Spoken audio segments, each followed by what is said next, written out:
Baik, Assalamualaikum warahmatullahi wabarakatuh. Saya Dikalis Andrian Bimau dari angkatan 2016.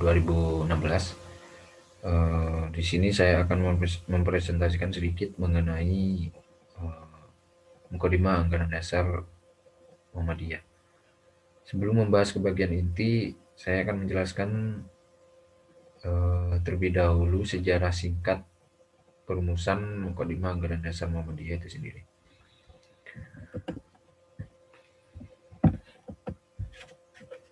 Nah, Mukadimah Anggaran Dasar Muhammadiyah ini disusun dan dirumuskan oleh Ki Bagus Hadikusumo sebagai hasil pengungkapan kembali terhadap pokok pikiran yang dijadikan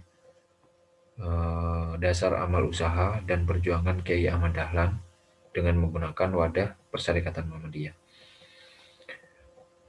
Rumusan Mukadimah diterima dan disahkan oleh Muktamar Muhammadiyah ke-31 yang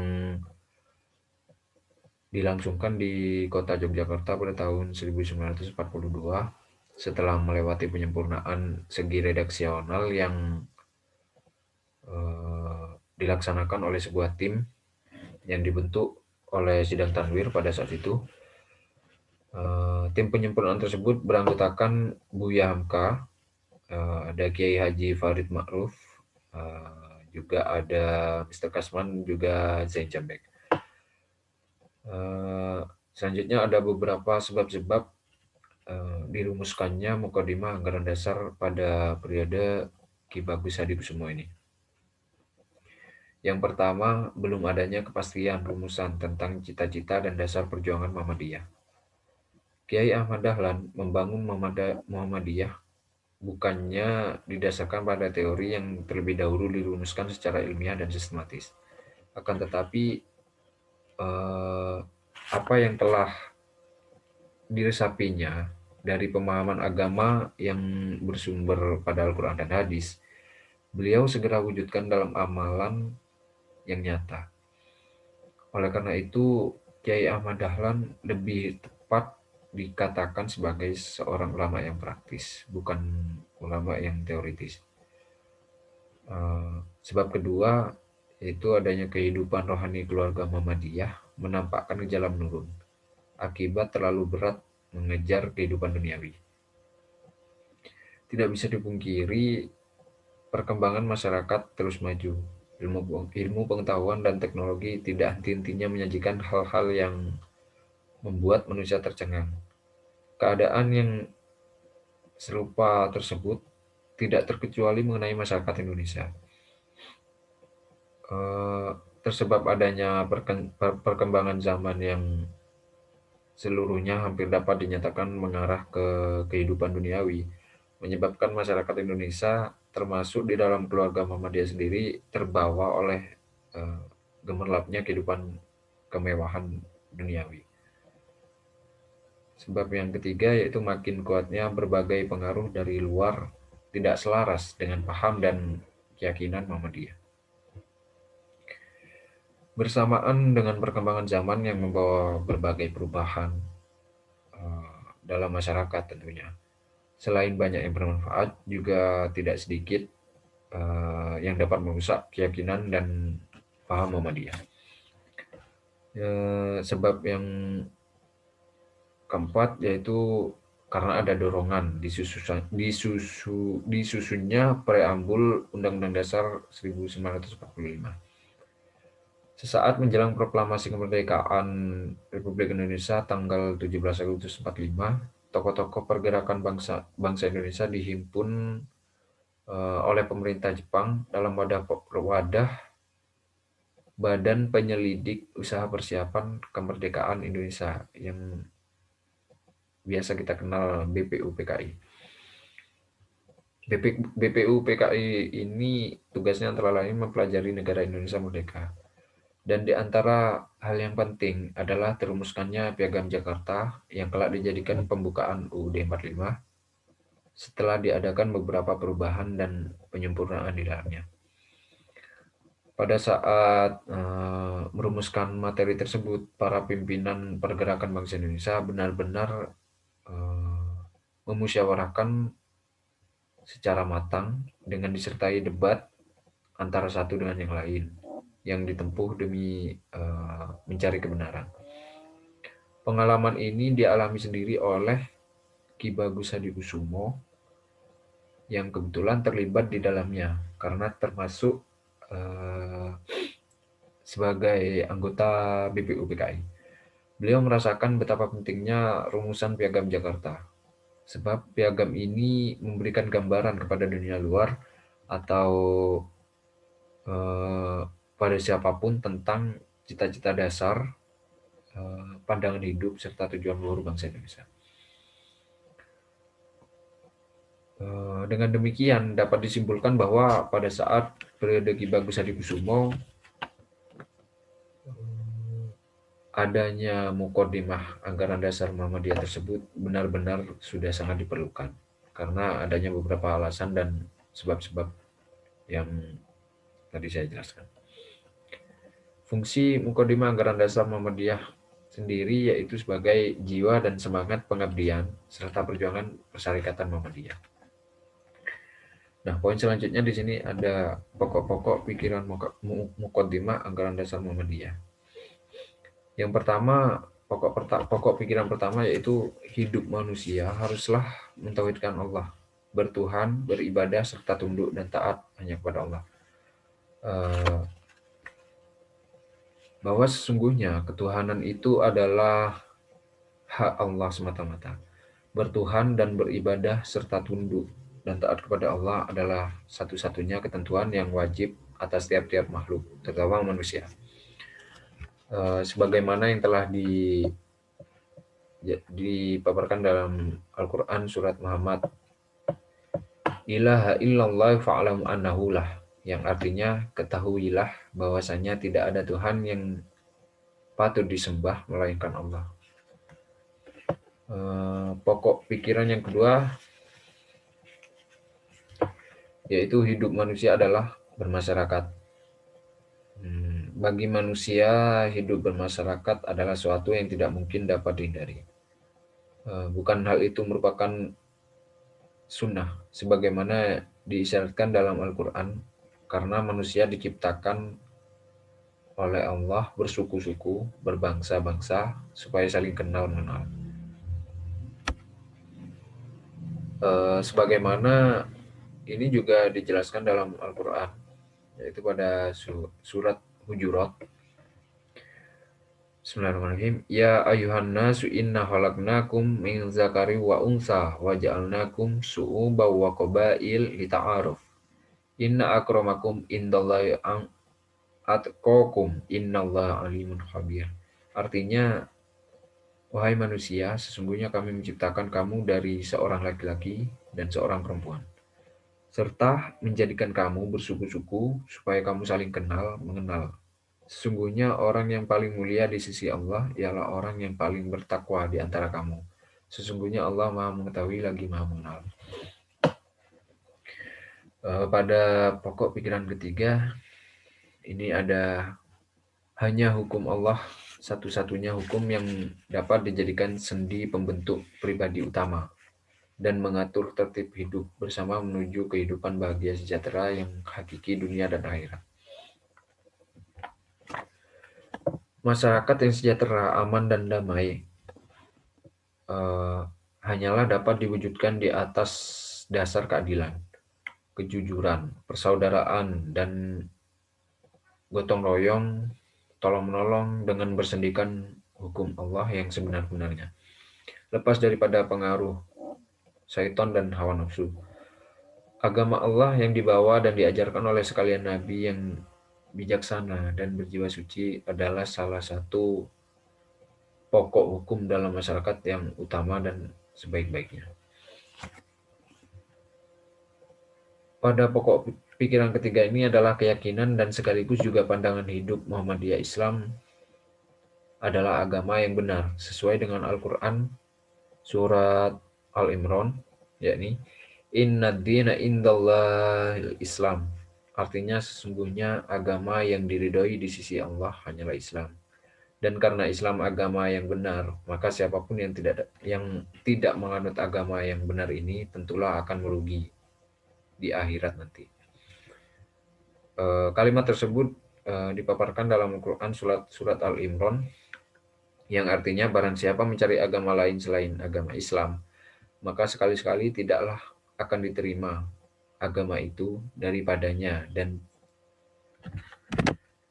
dan sia-sia di akhirat, termasuk orang-orang yang rugi. Dan siapa di akhirat termasuk orang-orang yang rugi. Pokok pikiran selanjutnya yaitu pokok pikiran keempat, berjuang menegakkan dan menjunjung tinggi agama Islam untuk mewujudkan masyarakat Islam yang sebenar-benarnya adalah kewajiban bagi orang yang mengaku bertuhan kepada Allah. Pokok pikiran keempat ini adalah konsekuensi dari keyakinan dan pandangan hidup yang perlu direalisasikan supaya dapat terwujud dalam kenyataan. Bukankah dalam Islam ada ajaran untuk berjihad?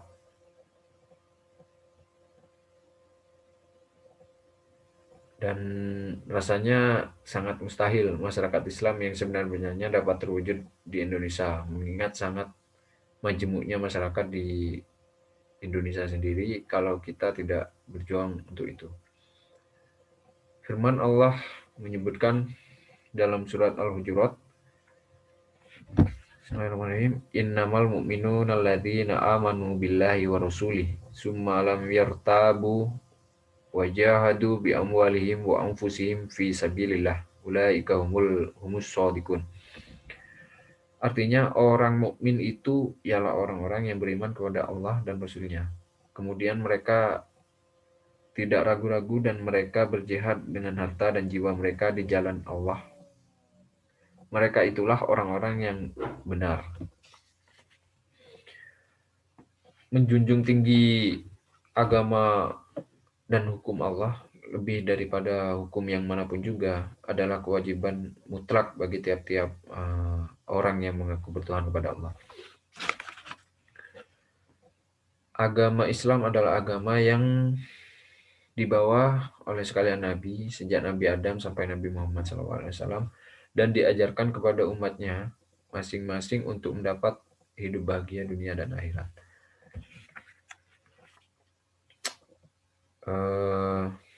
Pokok pikiran yang kelima yakni perjuangan menegakkan dan menjunjung tinggi agama Islam. Kalau pokok pikiran keempat menggariskan keharusan dilakukan perjuangan untuk menegakkan dan menjunjung tinggi agama Islam, maka pokok pikiran yang kelima ini menggariskan bagaimana cara dan akhlak perjuangan itu harus dilakukan untuk menegakkan dan menjunjung tinggi agama Islam. Contoh yang patut dijadikan teladan, kecuali harus meneladani cara-cara perjuangan para nabi, terutama Nabi Muhammad SAW, sebagaimana yang disebutkan dalam firman Allah, yakni laqad kana lakum fi rasulillahi uswatun hasanah liman kana yarjullaha wal yaumil akhir wa dzakrullahi katsira. Yang artinya sesungguhnya telah ada pada diri Rasulullah itu suri tauladan yang baik bagimu, yaitu bagi orang yang mengharap rahmat Allah dan kedatangan hari kiamat, dan dia banyak menyebut Allah. Syahdan untuk menciptakan masyarakat yang bahagia dan sentosa sebagai yang tersebut di atas itu, tiap-tiap orang, terutama umat Islam, umat yang percaya akan Allah dan hari kemudian, wajiblah mengikuti jejak nabi-nabi yang beribadah kepada Allah dan berusaha segiat-giatnya mengumpulkan segala kekuatan dan mempergunakannya untuk menjelmakan masyarakat itu di dunia. Dengan niat yang murni, tulus, dan ikhlas karena Allah semata-mata dan hanya mengharapkan karunia Allah dan ridhonya, serta mempunyai rasa tanggung jawab di hadirat Allah atas segala perbuatannya. Lagi pula harus sabar dan tawakal, bertabah hati menghadapi segala kesukaran atau kesulitan yang menimpa dirinya, atau rintangan yang menghalangi pekerjaan dengan penuh pengharapan akan perlindungan dan pertolongan Allah yang Maha Kuasa. Selanjutnya pada pokok pikiran keenam, yakni ada perjuangan mewujudkan maksud dan tujuan di atas hanya akan tercapai apabila dilaksanakan dengan berorganisasi. Pokok pikiran keenam ini menekankan betapa pentingnya berorganisasi, sebab perjuangan hanya akan dapat tercapai apabila dilaksanakan dengan berorganisasi. Berjuang dengan organisasi jelas sangat penting, sebab seperti dikatakan dalam pepatah, kebenaran yang tidak diatur dengan baik dapat dikalahkan oleh kebatilan, tetapi diatur dengan baik.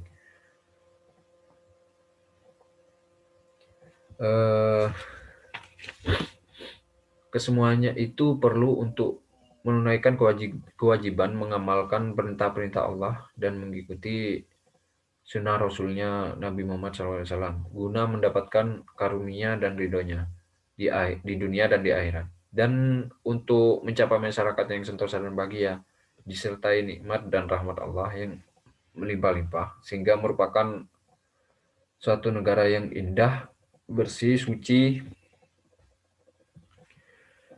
dan makmur di bawah perlindungan Tuhan yang Maha Pengampun. Maka dengan Muhammadiyah ini mudah-mudahan umat Islam dapat diantarkan ke pintu lubang surga, amin, dengan keridhaan Allah yang Rahman dan Rahim. Selanjutnya ada identitas dan asas Muhammadiyah. Identitas atau hakikat Muhammadiyah adalah gerakan Islam, dakwah amar ma'ruf nahi mungkar dan tajdid bersumber pada Al-Quran dan Sunnah. Agama yang dibawa oleh Nabi Muhammad adalah Islam, sedangkan maksud dan tujuannya adalah menegakkan dan menjunjung tinggi agama Islam. Dalam mencapai maksud dan tujuan serta mewujudkan misi yang ideal tersebut, Muhammadiyah melakukan usaha-usaha yang bersifat pokok yang kemudian diwujudkan dalam amal usaha, program, dan kegiatan. Maka secara singkat, identitas Muhammadiyah dapat diidentifikasi sebagai gerakan Islam, dakwah, dan tajdid.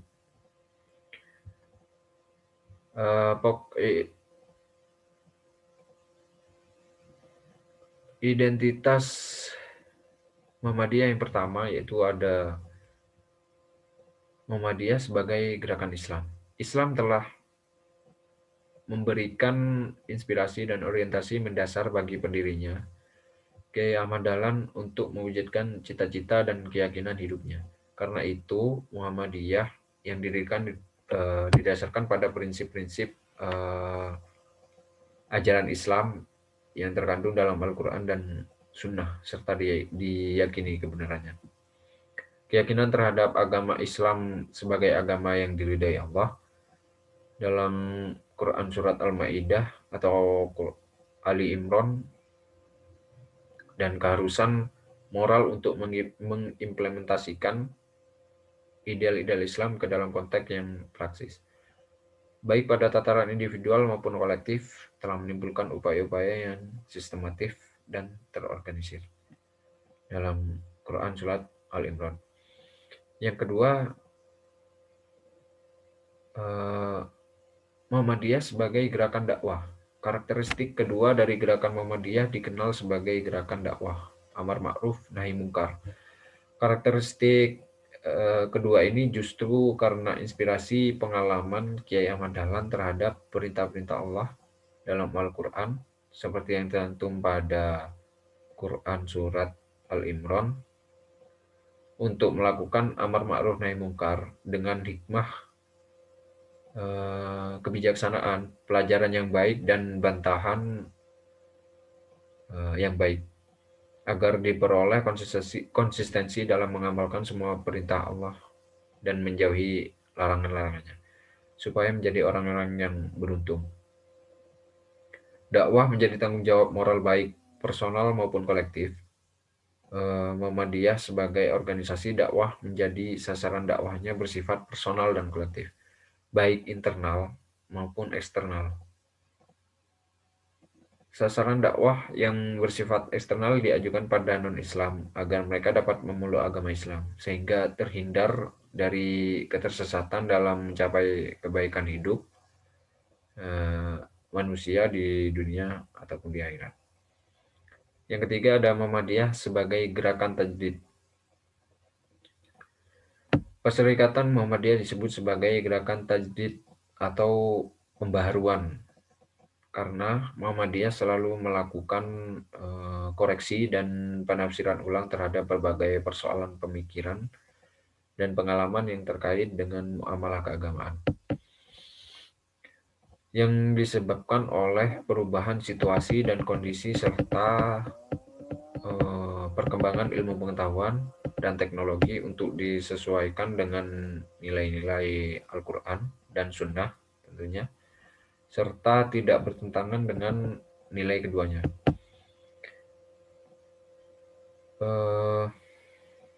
Perserikatan Muhammadiyah juga disebut sebagai gerakan tajdid juga karena Muhammadiyah disebut sebagai gerakan tajdid dalam konteks purifikasi atau pemurnian, terutama dalam bidang akidah dan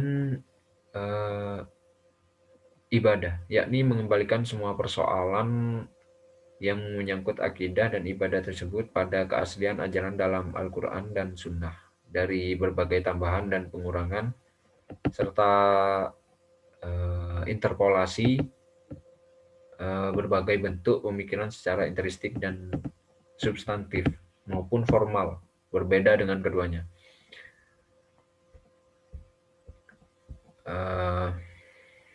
Selanjutnya ada asas Muhammadiyah adalah Islam.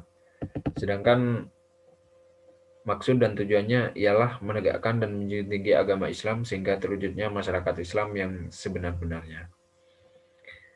Maksudnya yakni asas ideologi Perserikatan Muhammadiyah adalah Islam, bukan kapitalis dan bukan pula sosialis. Dewasa ini ideologi yang berkembang di dunia ada 3 yang dominan, yaitu kapitalis, sosialis, dan Islam. Masyarakat yang berideologi kapitalis ini dimotori oleh Amerika dan Eropa. Setelah usai Perang Dingin menunjukkan eksistensinya yang lebih kuat, sedangkan yang berideologi sosialis dimotori oleh Rusia dan Cina, khusus Rusia mengalami depolitisasi pasca Perang Dingin dan cenderung melemah posisinya daya tawarnya bagi sekutu-sekutunya. Sementara masyarakat yang berideologi Islam memang ada kecenderungan menguat, namun tidak ada pemimpin yang kuat secara politis. Namun ideologi dalam perspektif Muhammadiyah adalah ideologi gerakan. Ideologi gerakan Muhammadiyah merupakan sistematisasi dari pemikiran-pemikiran mendasar mengenai Islam yang diproyeksikan dan diaktualisasi ke dalam sistem gerakan yang memiliki ikatan jamaah, jamiyah, imamah yang solid. Sejak lahirnya Muhammadiyah memang sudah dapat diketahui asas gerakannya. Namun pada tahun 1938 sampai 1942 di bawah kepemimpinan Kiai Mas Mansur mulai dilembagakan ideologi Muhammadiyah, yaitu dengan lahir konsep 12 langkah Muhammadiyah, yaitu memperdalam iman, memperluas paham keagamaan, dan membuahkan budi pekerti, menuntun amalan keadilan,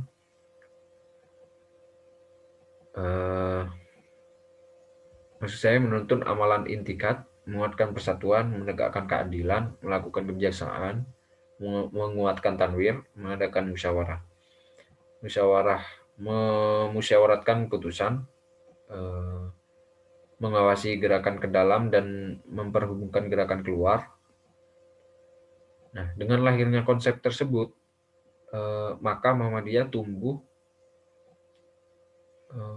menjadi paham dan kekuatan sosial keagamaan dan sosial politik tertentu di Indonesia.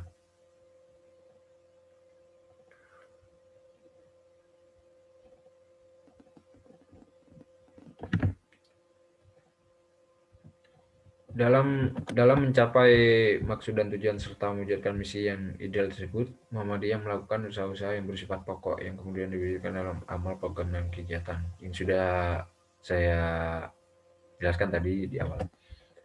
Nah, berikut anggaran dasar Muhammadiyah. Saya bacakan yang bab 2, identitas, asas, dan lambang. Pasal 4, identitas dan asas.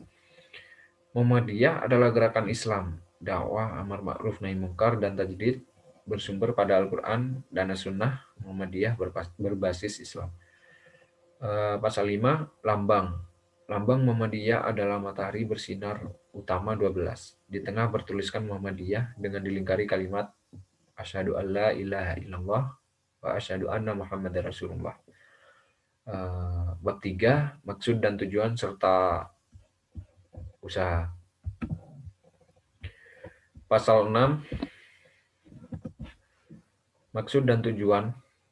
Maksud dan tujuan Muhammadiyah adalah menegakkan dan menjunjung tinggi agama Islam sehingga terwujud masyarakat Islam yang sebenar-benarnya.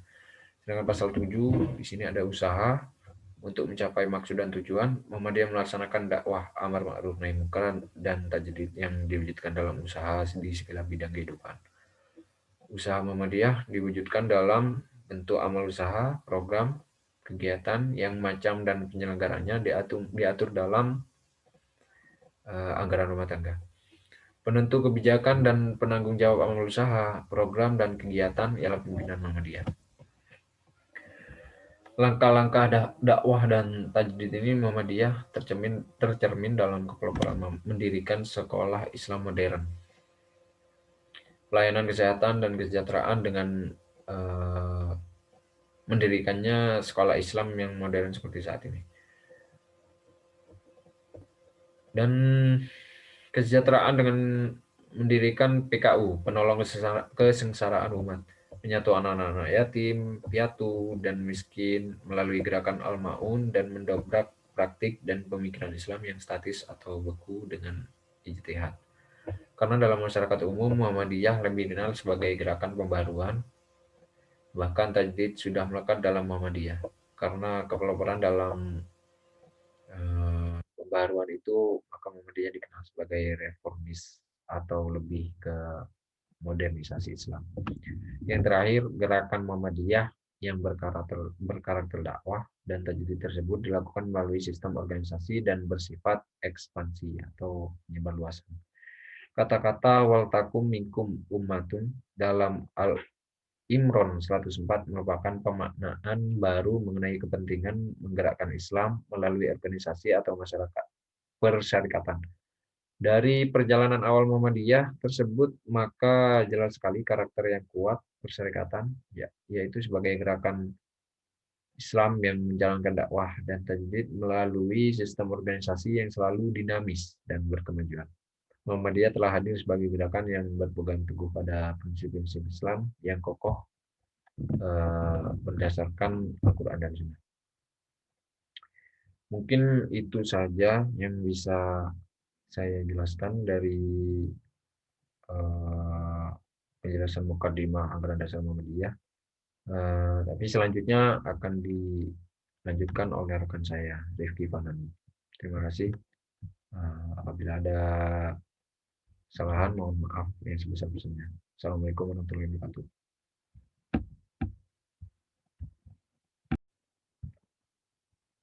Baiklah, saya akan melanjutkan pembahasan dari teman saya sebelumnya. Di sini saya akan menjelaskan tentang keanggotaan Muhammadiyah. Keanggotaan Muhammadiyah secara resmi diatur dalam Anggaran Dasar Muhammadiyah bab 4 pasal 8 ayat 1, di mana sebagai anggota Muhammadiyah terdiri atas yang pertama keanggotaan biasa, yang kedua keanggotaan luar biasa, dan yang ketiga keanggotaan kehormatan. Bagaimana bisa dikatakan sebagai keanggotaan luar biasa? Bisa dikatakan sebagai keanggotaan biasa itu harus memenuhi persyaratan. Yang pertama, warga Indonesia beragama Islam. Yang kedua, laki-laki atau perempuan berumur 17 tahun atau sudah menikah. Yang ketiga, menyetujui maksud dan tujuan Muhammadiyah. Yang keempat, mendukung dan melaksanakan usaha-usaha Muhammadiyah. Yang kelima, mendaftarkan diri dan membayar uang pangkal. Keanggotaan yang kedua, keanggotaan luar biasa. Anggota luar biasa adalah seorang warga negara. Ah, Anggota luar biasa adalah seorang bukan warga negara Indonesia beragama Islam, setuju dengan maksud dan tujuan Muhammadiyah, serta berdiri mendukung amal usahanya. Dan yang ketiga, anggota kehormatan. Anggota kehormatan adalah seorang beragama Islam, berjasa terhadap Muhammadiyah, dan atau karena kewibawaan dan keahliannya diperlukan dan bersedia membantu Muhammadiyah. Sebagai anggota Muhammadiyah mempunyai hak dan kewajiban yang diatur secara rinci dalam anggaran rumah tangga Muhammadiyah pasal 4. Selanjutnya, keorganisasian Muhammadiyah. Susunan dan penetapan organisasi Muhammadiyah diatur dalam Anggaran Dasar Muhammadiyah bab 5 pasal 9, terdiri dari yang pertama ranting, kedua cabang, yang ketiga daerah, empat wilayah, kelima pusat. Yang pertama, ranting ditulis dalam Anggaran Rumah Tangga Muhammadiyah pasal 5 yang berbunyi, kesatuan anggota dalam satu tempat atau kawasan yang terdiri atas sekurang-kurangnya 15 orang yang berfungsi melakukan pembinaan dan memberdayakan anggota. Yang kedua, cabang ditulis dalam Anggaran Dasar Rumah Tangga Muhammadiyah pasal 6 yang berbunyi, kesatuan ranting dalam satu tempat yang terdiri atas sekurang-kurangnya 3 ranting, pengesahan pendiri cabang dan ketentuan luas lingkungannya ditetapkan oleh pimpinan wilayah atas usul ranting setelah memperhatikan pertimbangan pimpinan daerah.